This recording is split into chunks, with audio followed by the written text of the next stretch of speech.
John Dillinger was a name that struck fear into the hearts of Americans during the Great Depression. Born in Indianapolis in 1903, Dillinger's life took a turn towards crime at a young age.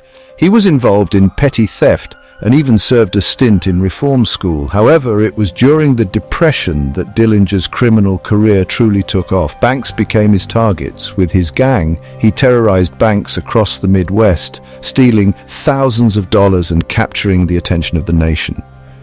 Dillinger's crimes were brazen, his confidence unmatched. He wasn't just robbing banks, he was humiliating law enforcement with his audacious escapes and taunting letters to the authorities. The public, struggling through the Depression, found a strange fascination with Dillinger. He was a symbol of rebellion against the system, a modern-day Robin Hood in the eyes of some. The newspapers ate up his story, printing his picture on front pages and fueling his notoriety. Dillinger's gang, comprised of hardened criminals like Babyface Nelson and Homer Van Meter, became infamous for their daring heists and narrow escapes. They used their knowledge of banks and police procedures to their advantage, often pulling off their robberies with military precision. Dillinger's personal charm and good looks, in stark contrast to his criminal activities, only added to his mystique. He was even said to be polite to his hostages, further blurring the lines between villain and folk hero. His 2 jailbreaks, first from Lima, Ohio, and later from Crown Point, Indiana, cemented his image as a master criminal. The escapes, particularly the one from Crown Point where he supposedly used a wooden gun to overpower guards, were the stuff of legend. These events only intensified the manhunt for Dillinger, turning him into public enemy number 1. J. Edgar Hoover, the ambitious director of the Bureau of Investigation, soon to be the FBI, saw Dillinger's capture as an opportunity to prove his agency's worth. Dillinger's notoriety wasn't solely due to his criminal exploits, it was also a product of the times.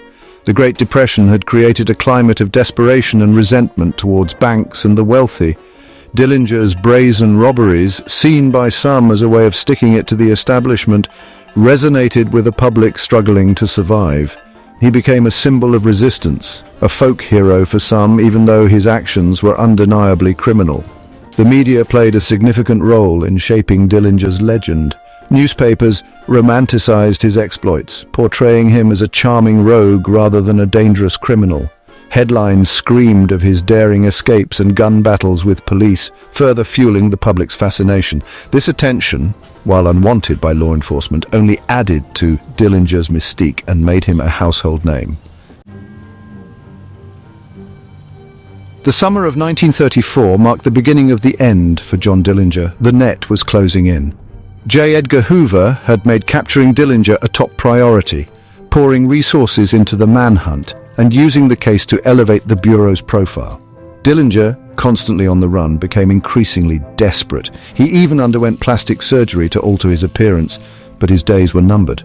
On July 22, 1934, Dillinger's run came to an end outside the Biograph Theatre in Chicago.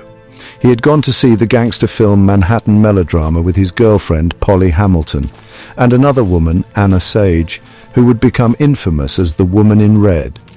Tipped off by Sage, federal agents and local police were waiting for Dillinger as he exited the theater. In a hail of gunfire, John Dillinger, America's most notorious bank robber, was killed. His death, while marking the end of an era, only served to solidify his legend in American criminal law.